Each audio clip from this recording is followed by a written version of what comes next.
Who do I need to be in order to get love and validation from mom and dad?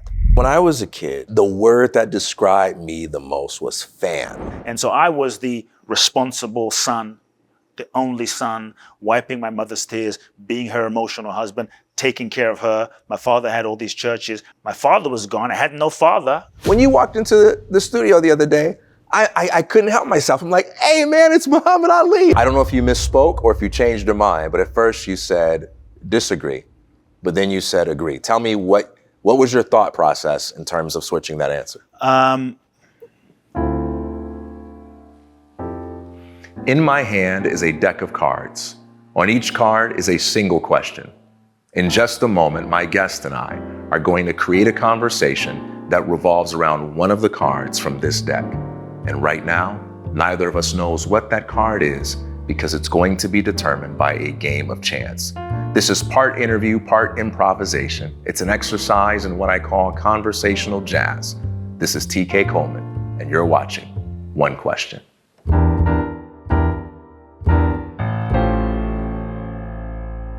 Kute Blackson, my man. Great to be here. Great to be here. It's so good to see you, man. I'm excited. Me too, man. I said it before and I'll say it again. Muhammad Ali is still the greatest, but you are the successor, man.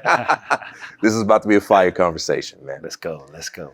So part of my goal when creating this deck of cards is to facilitate conversations that allow me to get to know parts of you that may not come up in a conventional interview or conversation. Cool. And it's my hope to bring that sense of curiosity and connection to everyday people. I want people to have conversations that feel like this with each other. We're gonna do a little icebreaker exercise. What I'm gonna do is I'm gonna flip each card one by one. I'm gonna read the question to you, and you'll tell me the first answer that comes to your mind. No explanation, no justification, just the first answer that comes to your mind. Sound good? Let's go. What's a truth you suspect is real, but can't fully prove? Reincarnation. You have been appointed czar of the universe, and you're getting ready to pick the next major holiday. You have three options: Truth Day, Kind Day, or Quiet Day. Truth Day means that for 24 hours, everyone will have to tell the truth no matter what they're asked. Kindness Day means that everyone will have to be kind to each other for 24 hours straight. Quiet Day is everyone will have to be silent for 24 hours straight. Which do you choose? Kind Day. Do you agree or disagree with the following statement? Money can't buy happiness.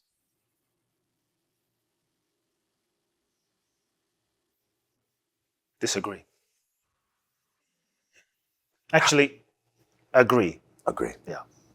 How do you make people feel seen when you first meet them? Look into their eyes. What's your favorite word? Love. All right, Kute. I'm going to hand you these 5 cards. I'm going to ask you to close your eyes and shuffle them. And when you're ready, place one of those cards on the table. The card selected is agree or disagree. Money can't buy happiness. I don't know if you misspoke or if you changed your mind, but at first you said disagree, but then you said agree. Tell me what was your thought process in terms of switching that answer? Money can buy things that can give you the illusion of happiness. But as I sat with it, the feeling that you get from money and the things that it buys, I don't consider it true, authentic happiness. Okay. And so that's why I just kind of switched. Yeah. And I think we have this subject-object relationship where we say, well, this car, I'm going to have money, I'm going to buy this car. This car makes me happy. I buy the car, the object, now I'm happy. And you experience a moment of what you think of as happiness. And so now what we tend to do is make the car the object or the reason or the cause of our happiness. So because we want more happiness, we want to then make more money, we assign that to the car, and so we want to get another car and another car and another car, and it never ends. And so the constant chasing for happiness never ends. And so for me, that's not true happiness. The thing that happens is when you attain something, you take some money, you buy a car, you buy a house, you buy a watch, you experience a fleeting feeling, a fleeting sensation. You think it's because of the object. But what happened in that moment is, for a brief moment, you stopped seeking. For a brief moment, there's a cessation of seeking. That cessation of seeking allows you to rest. And in that resting, you access the happiness that was always there. Oh my. So there's a happiness that is always there and always the case. I would even say it's your true nature before we get conditioned. So happiness is what you are. It's your nature. It's the nature of your beingness, your essence. So you look at a child, right? I have a 3-year-old. He's always, for the most part, he's happy. It's his nature until we get conditioned out of it. And so it's not the money that we then use to buy the object that makes us happy. It's the momentary cessation of the constant chasing and seeking and seeking and seeking and seeking that allows you to rest into your true nature, which is already happiness. It's a permission slip. It's a permission slip. And so when we realize that, then you realize, oh, it's not the object and the money that I took to buy the thing that made me happy. It's the cessation of seeking that allowed me to rest into my nature. And my nature is happiness. So money can't buy happiness, It gives you the illusion that it's buying happiness. But when you realize happiness is your nature, and so, the kingdom of heaven, from the Bible, right? The kingdom of heaven is in a 17-bedroom mansion. The kingdom of heaven is in a Lamborghini, Ferrari, Bugatti. No, the kingdom of heaven is within you. That's a code right there, saying happiness, the true happiness is in the connection to something deeper within yourself. You make me think of what is often said about problem solving. You're just racking your brain trying to figure something out and you just can't do it. And you give up. Yeah. You go for a walk, you take a shower, you lay down for a nap. And then it's like, as soon as you let it go and you're in that chill mode, it comes to you. You have the aha moment. Yes. But the aha moment was already in you, waiting to be discovered. Nothing came from the outside. It was already there, but you couldn't hear it because you're obsessed with trying to analyze it, trying to figure it out. Yeah. And what you're saying is happiness is like that. It's the aha moment that's always waiting for you to see. It's your nature. Yeah. It's your natural state. Happiness is your natural state. But we've just been conditioned out of it. Talk to me about that. You look at a child, right? When we're born, a child will jump on the table naked and sing and dance. And, it doesn't need a degree and all of these 17,000 things to happen. So we have developed such a conditional relationship with life and happiness. When this happens, then I'll be happy. When that happens, then I'll be happy. When I get this, then I'll be happy. When this goes a certain way, then I'm going to be happy. When I finally get married, then I'm going to be happy. When you're married, then you're like, well, I wish I was single again, then I'm going to be happy. And so we're constantly seeking for something external. And so if you look at a child is happy, a child is free. Yeah. They jump on the table naked and sing and dance, and they don't care like, oh, I have cellulite, and my belly's out, versus these days as we become mature and intelligent and adults will, oh, what do people think of my, my butt, my legs, my toes? A child is completely unself-conscious. So you could say they are just being. They are being. So if you're just being, which means you're not in the future and you're not in the past. When you're in the future, you're thinking and projecting about when I achieve and get a certain thing, when I get the house, when I get the car, when I get the thing, when I get the object, then I'm going to be finally happy. And you're in pursuit of something that you're assigning as the source of your happiness. When you're in the past, you're locked into something that has already happened, that has gone, and many times we experience a sense of guilt in the past. But when you're just fully being here, right now, me and you, in this moment, truly there's peace. There's peace. When did we lose that? We start off as children having it. Yes. But it seems very quickly we become the child who's, Mommy, I need that toy. Yeah. Mommy says, no, you can't have that toy. Yeah. When I'm happy, I'm unhappy. So we're these free beings, right? We're just happy, basically happy for no reason. You look into a child's eyes, you can see the essence of the divine. God is shining.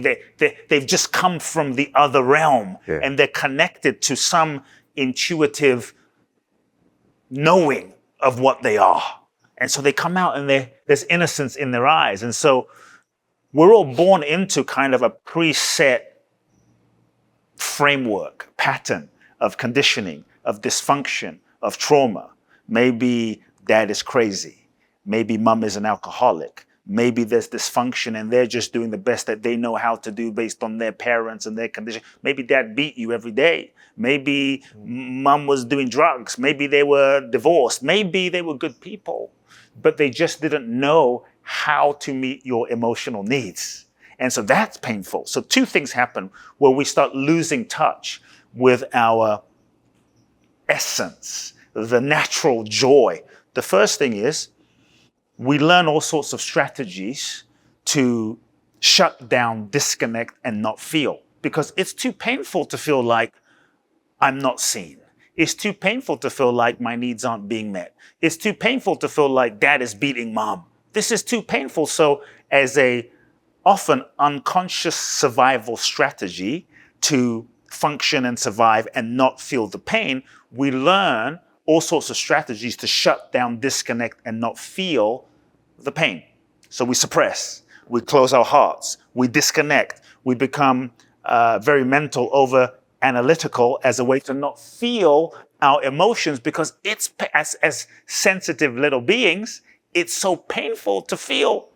Mom and dad are screaming all the time, and that's overwhelming. And so we shut down, we disconnect our hearts, we suppress the pain as a survival strategy.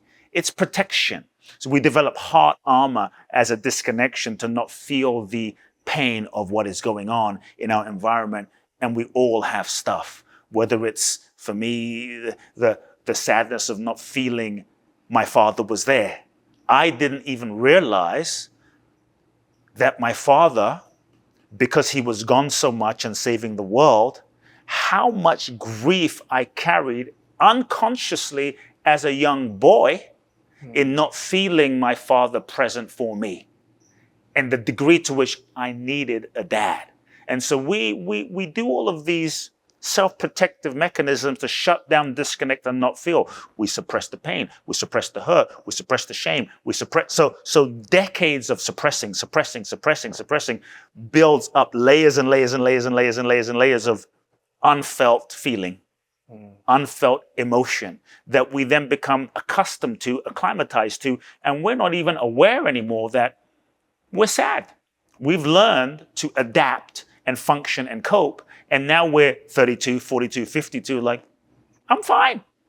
And we think we're fine, but it's like if you wear a watch long enough, you don't even realize that you're wearing the watch until you take the watch off, and then you realize, oh, I have a watch on, because we become acclimatized to not feeling. So many of us were walking around thinking we're okay, but we're not okay, wondering, Why do I feel sadness? I'm fine, but I'm drinking every night. I'm fine, but I'm smoking marijuana every day. I'm fine, but I'm doing stuff on the side that doesn't make. I'm fine, but I'm sick inside. My body, cancer, some Lyme disease, something is my backache, shoulder ache, something is going on.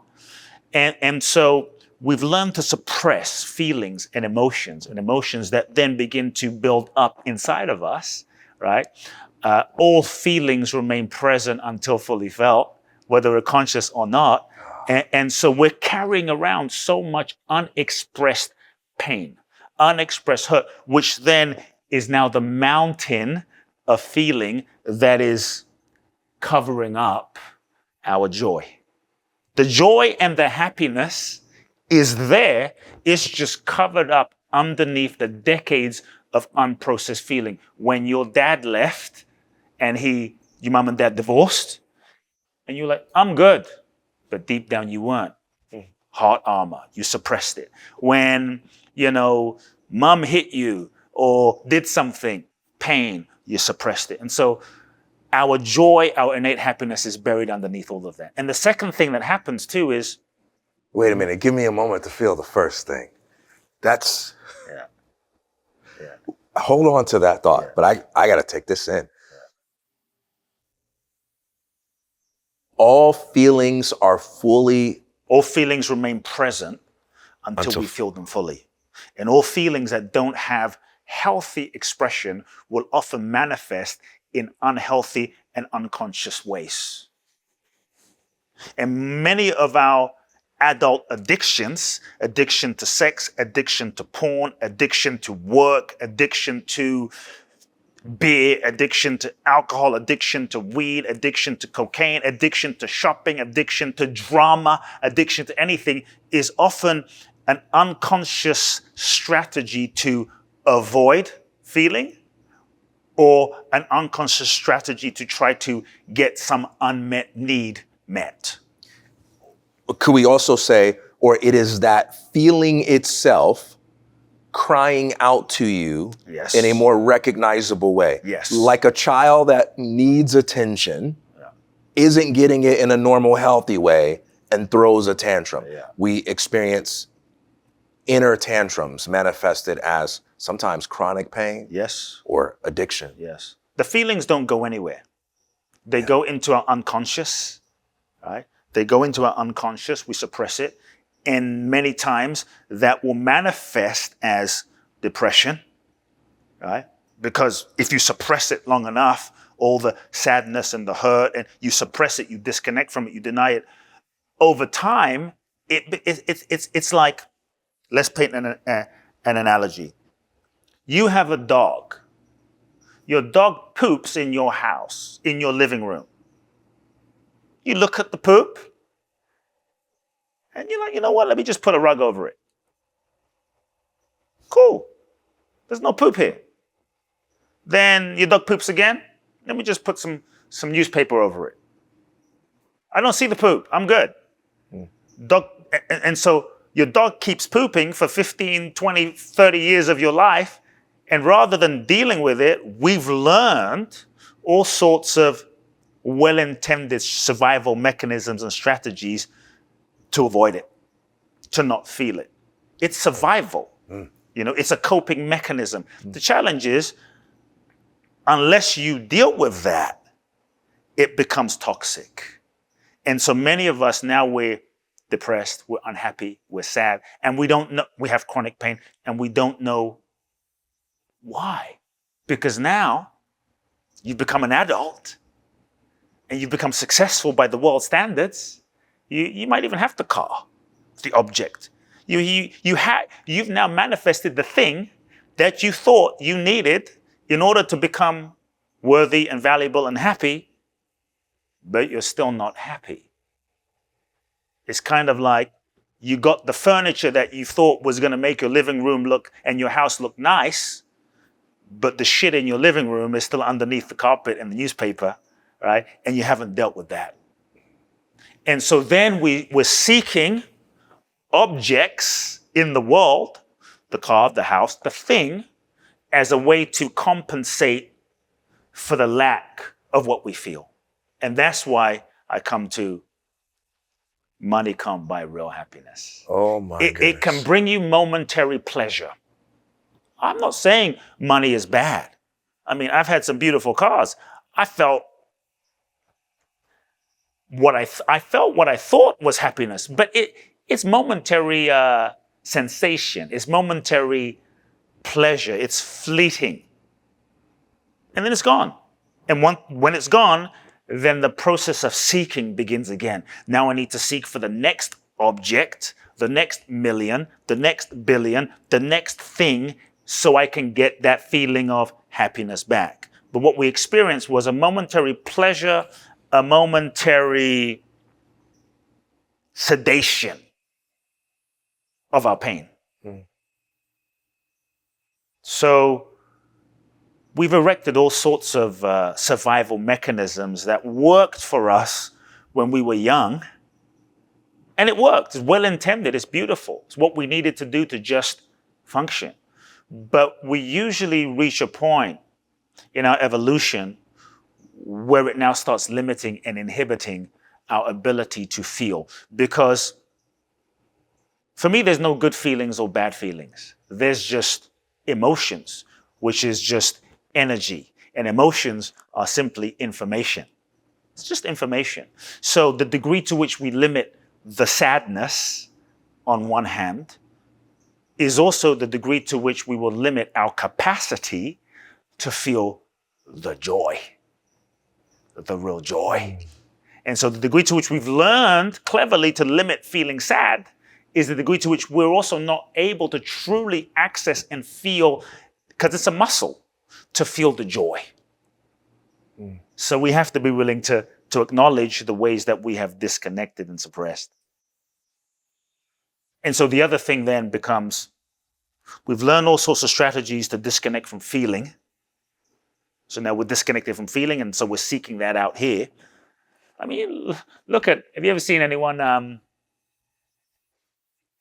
American football, basketball, right? You see grown adults, grown people, Super Bowl, NBA, like, yes, the team doesn't care about you. LeBron doesn't care about you. The owners don't care about you. But here we are putting so much emotion because finally we found an outlet to feel something. It gives us an opportunity to feel emotions. You see grown men crying when their NFL team loses a Super Bowl. It's not about the Super Bowl. It's about all of the suppressed feelings, often that you haven't allowed yourself to feel, that this is triggering the emotion that's giving you the opportunity to feel that. And it is the fact that the Super Bowl or the referee who makes a bad call causing my team to lose is a socially acceptable outlet for expressing my anger or my tears. Right. Because if I express that about my job or about someone not liking me back, well, that's a lot more vulnerable, isn't it? Or about how I feel about my dad. Yeah. So yes. And the other thing we learn in terms of how we disconnect from our nature is we, at a young age, unconsciously, we look around, we scan around, and we learn all sorts of strategies who do I need to be in order to get love and validation from mom and dad? Oh, when I'm a certain way, daddy loves me. When I'm a certain way, mommy loves me. When I'm this way, I get beaten. I get looked at a certain way. I know I'm not seen a certain way. So we learn all sorts of strategies we develop a role and a mask and a persona that we now contort ourselves into the shape of becoming this version of ourselves to avoid pain and get love, validation, and approval. So we become a person, a persona, wearing a mask of who we think we need to be accepted and to be loved. And we get so conditioned into that version of ourselves that we think we need to be to get love and validation, that we think that the version of ourselves that we've become is who we are. And now we don't realize we're living inside of a corset, a prison of our own personality that is often a reaction to things that happened very young. And so now we're not free. So we don't feel, so if we have learned in certain ways to betray parts of ourselves so that dad can love me and lie about who we are because I'm afraid if you know who I really am, if you see who I really am, then you won't love me. So I have to hide my authentic nature. I have to hide my heart. I have to hide my real self to be loved by you. How the hell can you be happy? You know, how can you truly be happy if you're having to suppress your feelings and suppress your authentic nature? So most of us were walking around as adults, as humans, you know, unconsciously a less free version of ourselves, wondering, why do I not feel happy? Of how do we feel happy if we're like walking around like this? That's not freedom. So most of us are in a prison that we don't even know of, thinking that the prison that we're in is home. But the prison we're in is not truly home.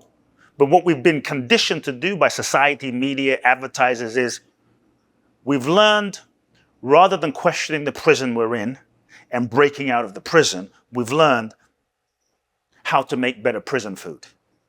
We've learned how to make ourselves feel more comfortable in the prison of ourselves, and that just creates more restriction and constriction. Yeah. So how do we feel happy? Can I add something to this and see what you think? We create these prisons of what we'll call unpleasant emotion, the things that we don't want to feel, right? Like, does my dad really love me? Or like, why did she leave me? Or whatever, the sadness, the jealousy. One of the ways I had to work through this is with positive emotion. So when I was a kid, the word that described me the most was fan. When someone walked into a room, I immediately saw them as cool and couldn't control my ability to praise them. I didn't feel like it was an insecurity. I didn't feel like they threatened me or anything. But it's like when you walked into the studio the other day, I couldn't help myself. I'm like, hey man, it's Muhammad Ali. And I just want to like punch on you. And like, I'm just a fan, man. Like, I think people are cool. I think people are so freaking cool. And when I was a kid, you know, as soon as someone walked into a room, I would identify something I thought was cool and like celebrate it. And I learned really quickly, you can't do that, man. You can't be like treating people like they're superstars. You can't be treating people like this. They won't respect you. You know, you got to hold your own. When people walk into a room, act like you're not impressed by them. Right. Because then they'll think you're beneath them. Right. And I inherited this thing where like, if I'm impressed with somebody, I can't let them know. If I think somebody's cool, I can't get excited about it, you know, because I got to hold my own and I got to make sure they respect me and don't think. And I created a prison that for many years suppressed my ability to think creatively, to be able to do interesting things in the world that would have naturally flowed forth from that ability to praise other people's cool. Yeah, yeah. And you can have a prison not only because of your fear of expressing negative emotion, so-called negative emotion, but also from your fear of expressing positive emotion. Sometimes we get punished for getting a little too happy. Yeah. We get punished from being like, oh, I like this. This is so great. And then people make fun of you and you're like, oh yeah, I don't like that. Yeah, I am too old to play with toys. Yeah. You know? Yeah. It's true. And then that reinforces the conditioning. Yeah. Can't be too happy. Yeah. Because, dad doesn't think it's cool. And I want to be loved by my dad. And I don't want to lose my dad's love. So I have to shut down a part of my natural joy to be loved by my dad. Because if I'm not loved by my dad, then what? And for a little boy, a little girl, that's death. You know, that's existential.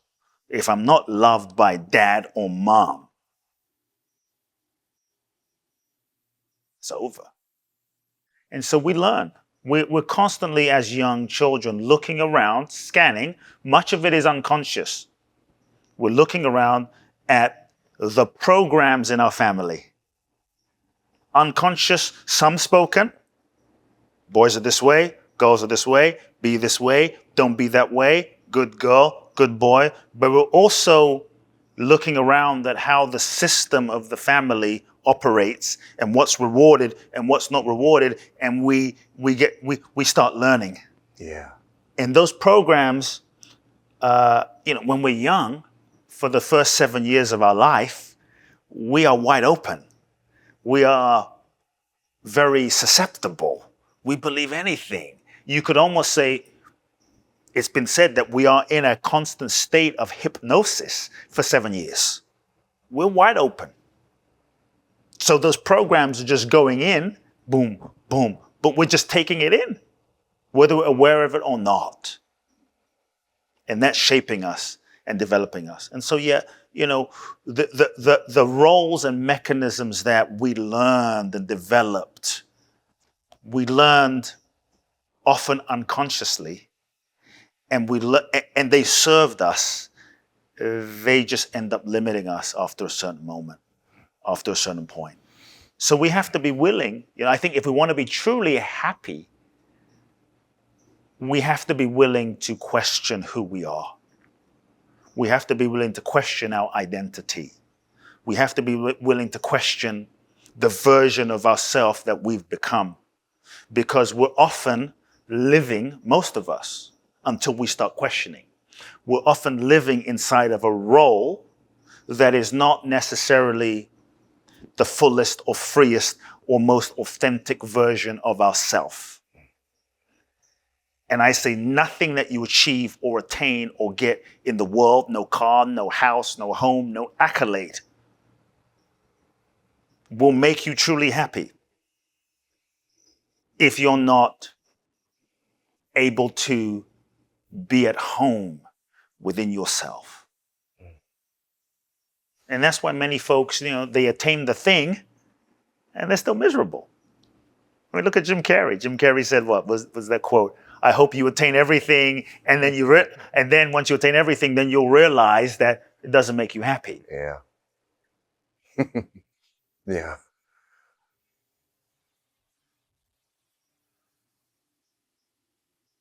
One of the reasons why we avoid the hard questions, why we suppress the unpleasant emotions, is because we don't feel safe.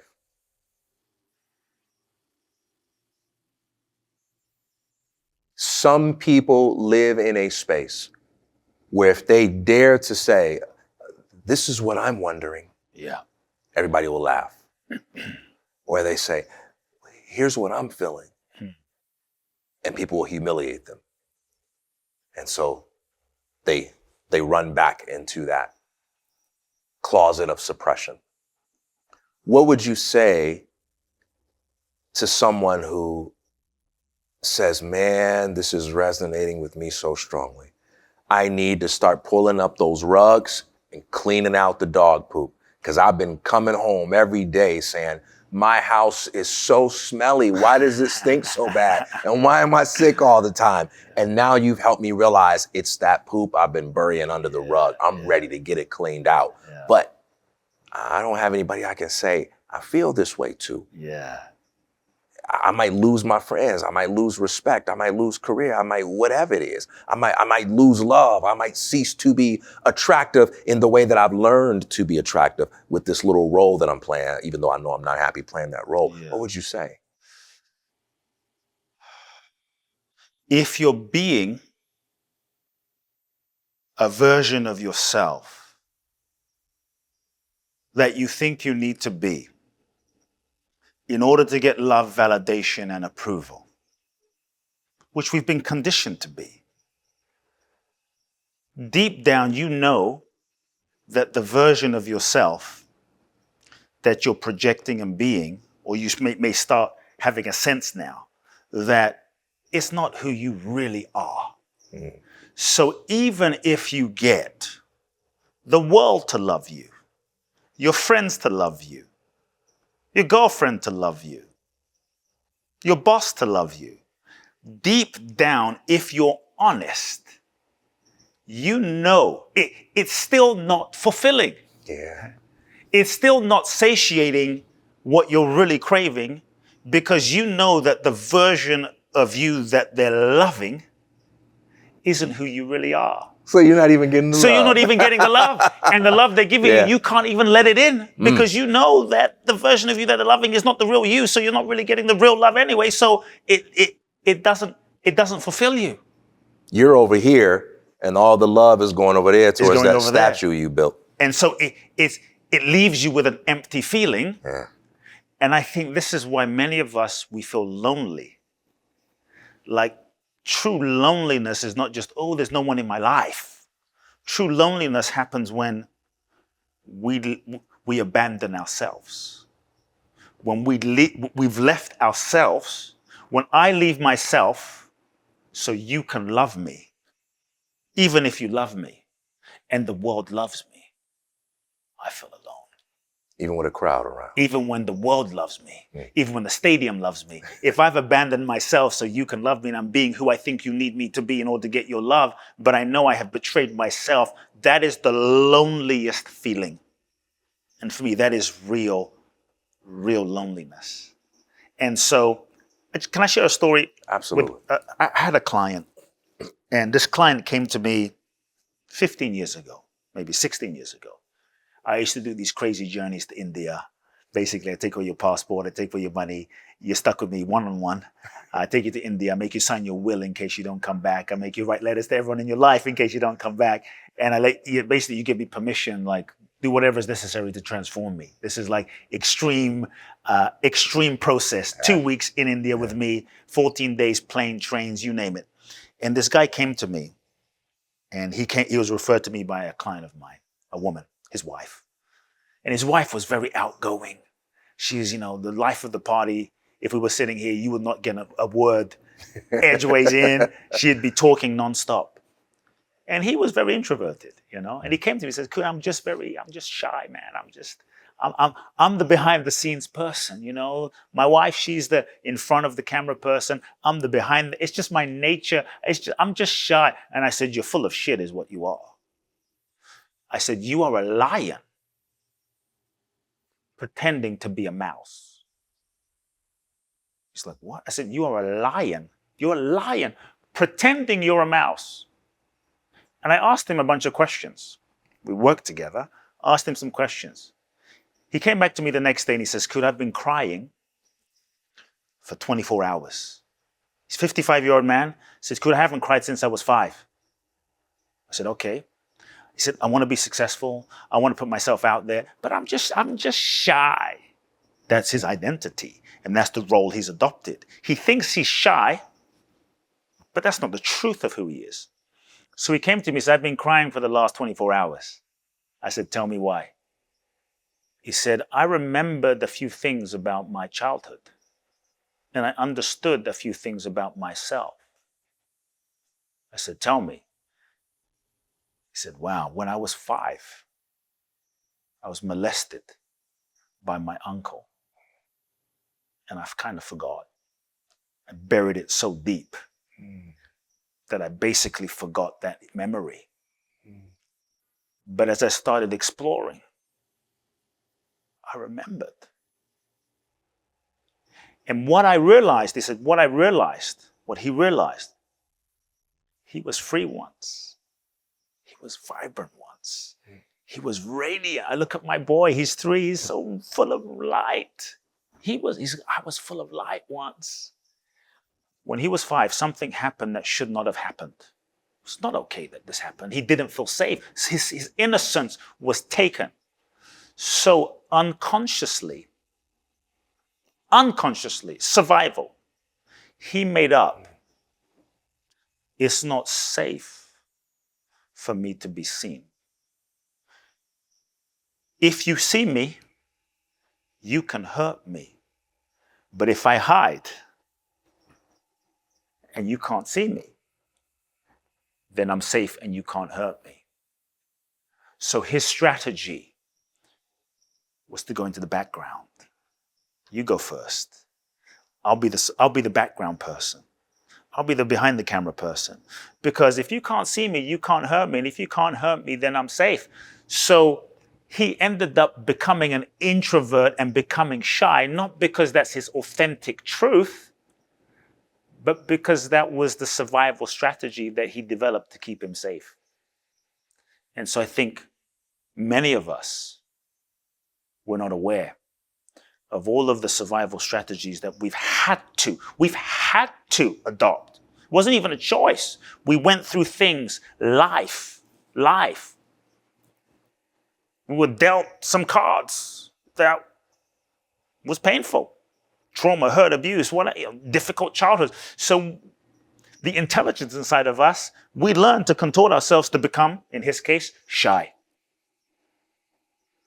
And it worked to keep him safe because he wasn't abused again. But there reaches a point in his life, as he's now 55 years old, where he's carrying so much pain. He reached a point in his life where he's 55 years old, realizing, I have so much more to give the world. I've been hiding my gifts. I've been hiding my light. I have so much more to express. I'm hiding behind my wife, who I love, but I'm actually hiding behind my wife. Mm.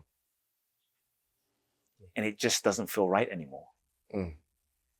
And so he had to take the courageous step of being honest with himself. I think one of the first steps to truly healing and transforming your life is the courage to be honest with yourself. Honesty might look like, I'm hurting. For me, I grew up being the caretaker for my mother. I was my mother's caretaker because my dad was gone. She was crying all the time because my dad did a bunch of shit that he shouldn't have done. And so I was the responsible son, the only son, wiping my mother's tears, being her emotional husband, taking care of her. My father had all these churches. I was kind of mini bishop, running my father's churches at 10 years old. My father was gone. I had no father. I loved my mother. Kind of had no mother, even though I had a mother. And so as a boy, I felt like no one's there for me. As a boy, I made up, no one is there to take care of my needs. It wasn't conscious, but it's what I felt. Because my dad is gone, and my mom is there, but she needs me. So no one's there to meet my needs. So I had to basically become super independent, meet my own needs, self-sufficient. I'll take care of you, I'll take care of everyone. And I don't need anyone. I don't need you. I don't need my dad. Screw him. I don't really need my mom, even though I need her. I don't need anyone. You know what? I'll just do everything myself.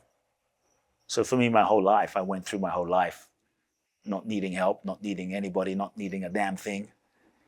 And what I had to realize was, not only did it become very lonely, but I closed a very deep part of my heart. And my strategy of being independent was simply a survival mechanism, because this way,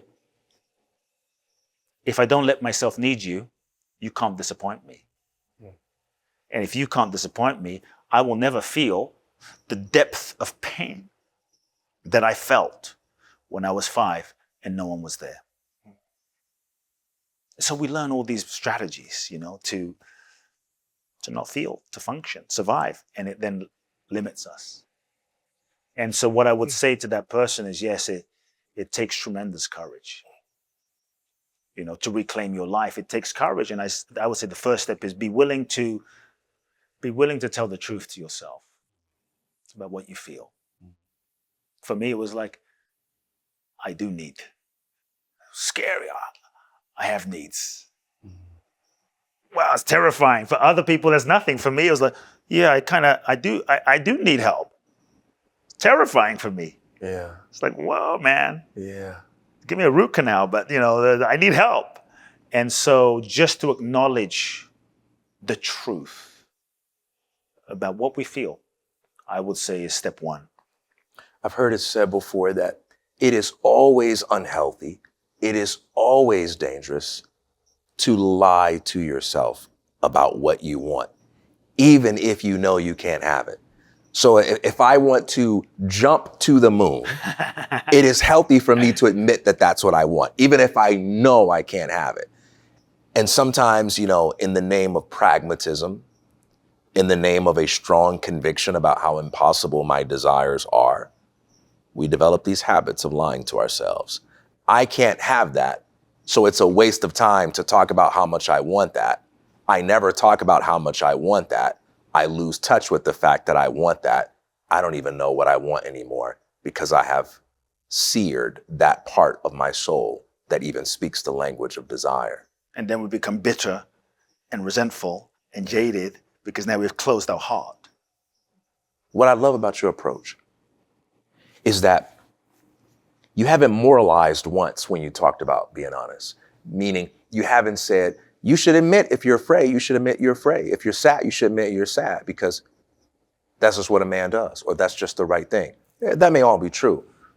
But you speak from a place of knowing the great rewards that lie on the other side of wrestling with those tough questions and those unpleasant feelings.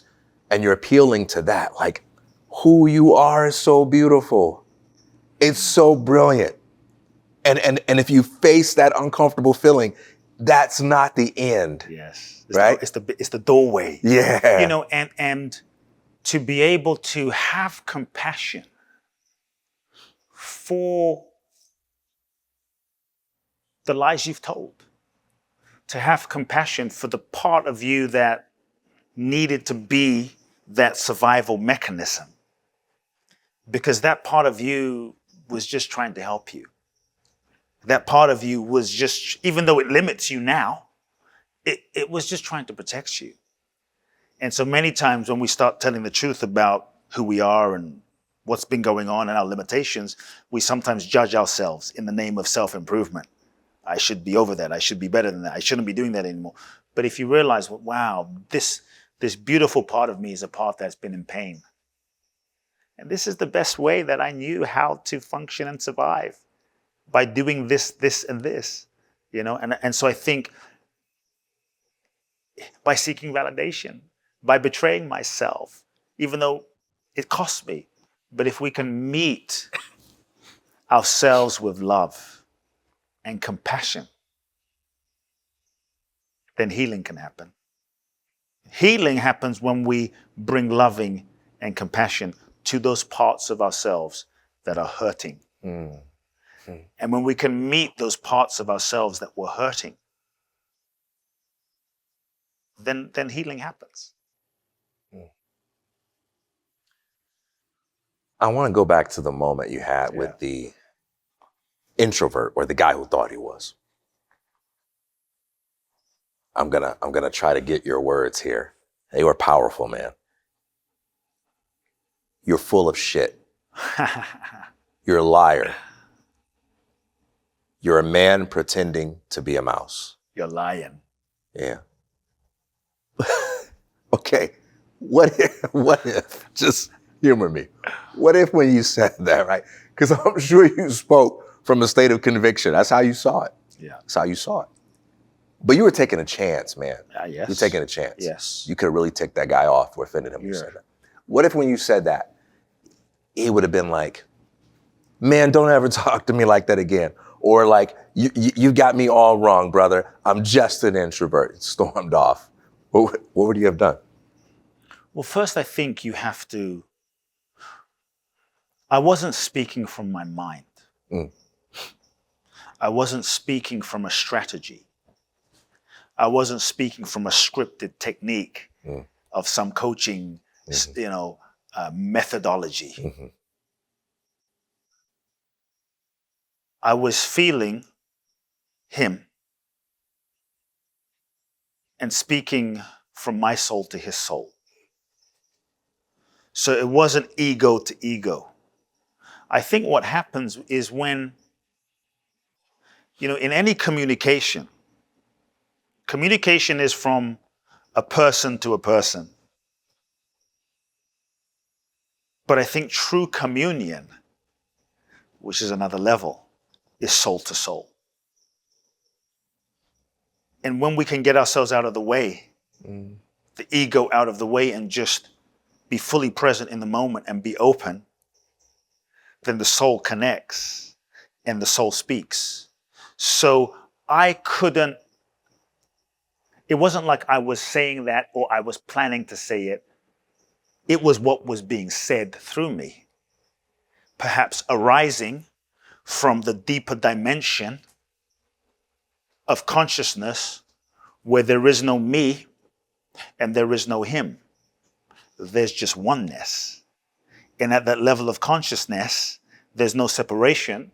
So what needs to be said arises spontaneously, improvised spontaneously to meet the moment.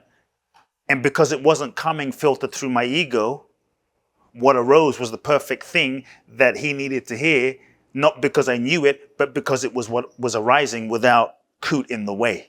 He said it to himself through you. So he said it to himself through me. There was just one of us. And so perhaps if I sat down and planned it, I wouldn't have said that. Right. but it wasn't arising from me. Yeah.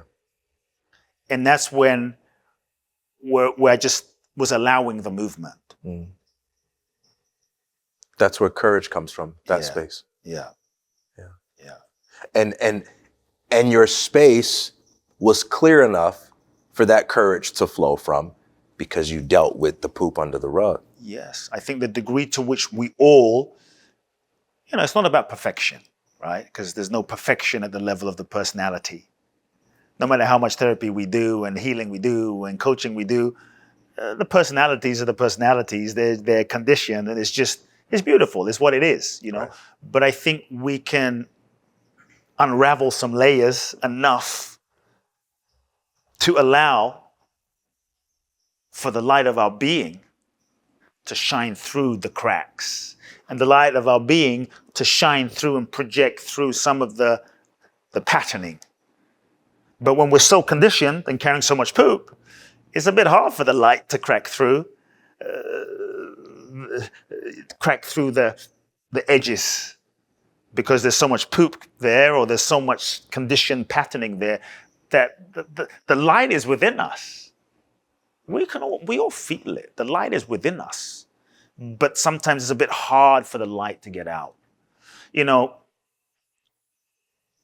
Every single thing that happens to us is stored in the unconscious. Every single thing that happens to us is stored in our nervous system. The nervous system is the antenna to the world, right? Information comes in, an experience happens, it gets filtered and interpreted through the nervous system. So depending on the state of your nervous system, the reality that you might think is the reality may not be the actual reality. The reality that you might experience ends up being an interpretation based on the state of your consciousness, your body, your conditioning, your nervous system, because experiences are happening and it's filtering through your consciousness, your nervous system. It filters through. You make an interpretation about what happened, which may not be the truth, but you're making an interpretation based on that, based on your level of conditioning. And that interpretation, which now becomes your reality, determines your life. So I would even say, this might sound a bit radical, but I'm going to say all the better. Events have no meaning. Events are meaningless. Like if you want to be free, events don't really have any meaning. This means that, and that means that, and that doesn't mean this, and this doesn't mean that. Events really have no meaning other than the meaning that you give them. It's like one person can go through something, another person can go through the same thing, and they both have completely different experiences. Completely different. Look at the guy, Man's Search for Meaning, Viktor Frankl, the book, concentration camp. He chose to not let the event determine his inner experience. So there's events. But when you realize that events inherently don't have meaning, they're meaningless. They are events. Don't get me wrong. But I think the degree of freedom we experience our reality is determined by the meaning that we choose to assign those events.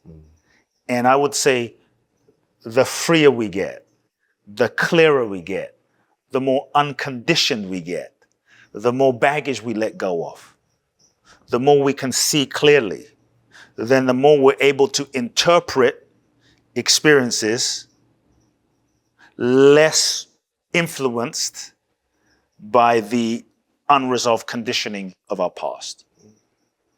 Then we're able to see more clearly what is and what isn't.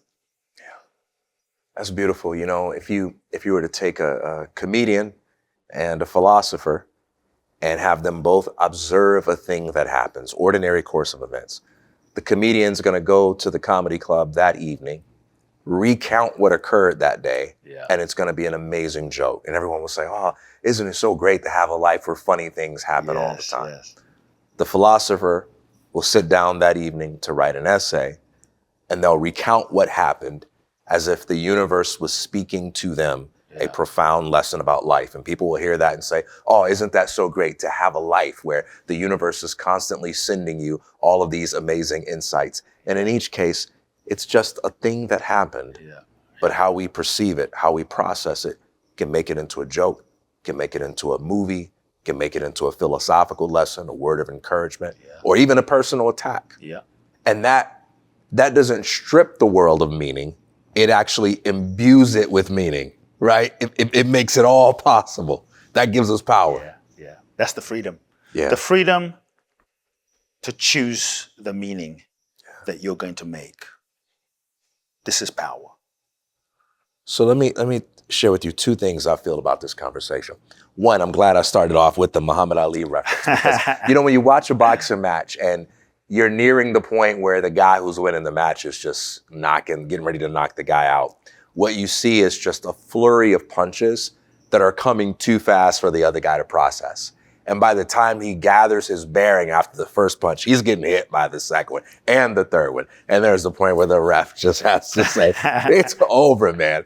I felt like that in the first round. Wow. I felt like you were just hitting me with a flurry of thoughts and insights, all coming from this place of interior depth and conviction that I had to say, wait a minute, man, let me catch my breath. I don't want to say it's heavy. I want to say it's healing. I want to say it's beautiful.